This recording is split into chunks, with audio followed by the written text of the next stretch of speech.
একবার নিজ গুটি আল্লাহ আল্লাহ আল্লাহ কিল্লা নিজ গুটি আল্লাহ হায়াত এবার মাতে গুলো আল্লাহর হাতে কেন একবার নিলি গো আল্লাহ আল্লাহ বেগু কিল্লা একবার নিজ গুটি আল্লাহ আল্লাহ আল্লাহ কিল্লা নিজ গুটি আল্লাহ আল্লাহ বাদ নাই তুই থাকতে বাপ মরে গেই গুতে কত কষ্ট করে বুয়া পারলি আমি মরে গেই না কেন করে কন্য পারি আয় না দি সাইতে মুন্নি আর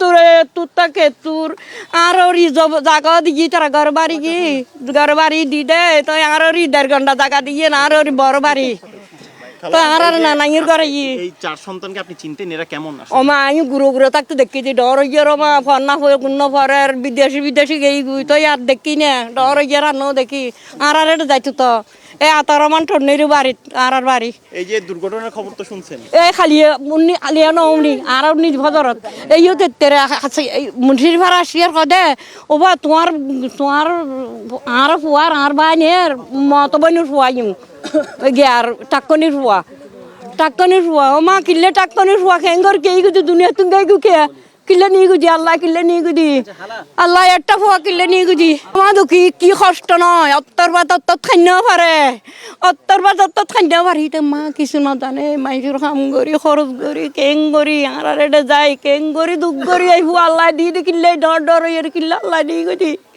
অজা দুই কিল্লে নিয়ে গুদি খোঁজ আল্লাহ আমি তো কন্য ভাজুম আর ভাই শুনো ইসমাইল গাছ যাইবা আর ভাই বিষয়টা খুবই মর্মাহত। আমরা পুরো এলাকার মানুষ খুবই শোকাহত। ইভেন এখানে প্রত্যেকে কেউ রাতে ঘুমাতে পারেনি। প্রথমে আমরা শুনছিলাম 2 জন মারা গেছিল, এর পরবর্তীতে আমরা জানলাম 4 জনই মারা গেছে। এরপর এখানে পুরো এলাকা শোকে স্তম্ভিত হয়ে গেছে। ওনার বড় 2 ভাইয়ের সাথে আমাদের দেখা হয়েছিল, ওনারা বিদেশ থেকে এখানে আসছিল সফরে, তখন দেখা হয়েছিল, কথা হয়েছিল। বিশেষ করে বড় জনের সাথে, রাশেদ ভাইয়ের সাথে। ওনার বিয়ে হয়েছিল, ওনার বিবাহ অনুষ্ঠানে ছিলাম আমরা। ওনার 2 সন্তান আছে, বড় সন্তান ওনার 4 জনই ওমানে একসাথে করে আর কি। আমরা জানতে পারলাম গতকাল সন্ধ্যায়, ওই যে আমাদের এখানকার এক বড় ভাই, ওনার মামা শ্বশুর ওখানে থাকে, ওনাদের পাশে। উনি খবর জানিয়েছিল আমার ছোটো ভাই মামুনকে। মামুন আমাদেরকে ফোন দিছে। তো আমরা এখানে এখানে ওনার 3 নাম্বার ছেলেটা আমার বন্ধু, ওকে জানাইছিলাম আমরা। আচ্ছা, আমার খালতো ভাই ওমানে থাকে। এখন ওই গাড়ির মধ্যে মনমানিক দুর্ঘটনা হয়েছে। দুর্ঘটনা আজও আমরা পুরোপুরি জানি না। আমরা সুষ্ঠু তদন্তের মাধ্যমে জানা হলে আমি প্রচার করতে পারবো এটা। এখন কিছু আমরা জানি না। এখন 4 ভাই ছিল এক গাড়ির মধ্যে।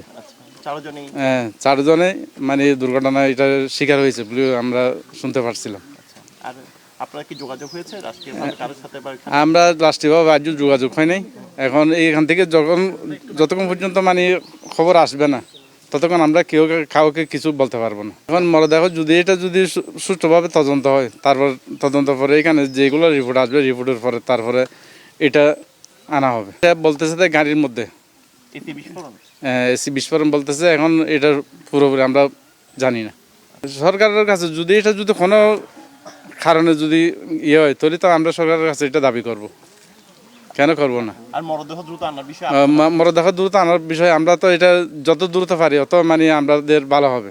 এগুলো কিছু বলার বাচ্চা কিছু। আমি একজন প্রবাসী দিলাম। আমার ভাই একজন মারা গেছে এখানে আমার চোখের সামনে। তো এগুলো বাচ্চায় প্রকাশ করার ছিল। তারপরে আল্লাহর হায়াত এবার মাতে এগুলো আল্লাহর হাতে, ওনার জিম্মেদারি চলে গেছে। আমাদের একটু শোকাত পরিবারের দোয়া করার ছাড়া কিছু